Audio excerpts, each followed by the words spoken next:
You ask Tiger to calculate. This deals with finding the midpoint between 2 points. The midpoint between the 2 points is 20.5, 11.5. Let's solve it step by step. Plot the 2 points and calculate the midpoint using the formula. The coordinates of point 1 are, x1 equals -31, y1 equals 97. The coordinates of point 2 are, x2 equals 72, y2 equals -74. PM represents the midpoint of the 2 points.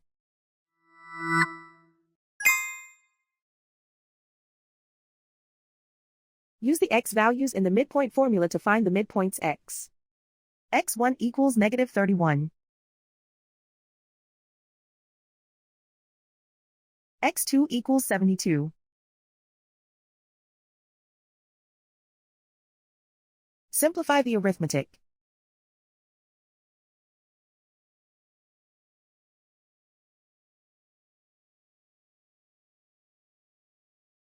Use the y values in the midpoint formula to find the midpoints y.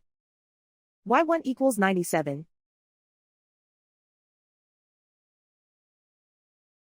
y2 equals -74.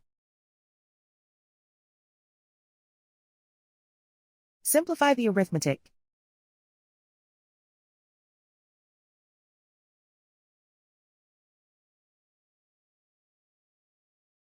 And so, the midpoint is 20.5, 11.5.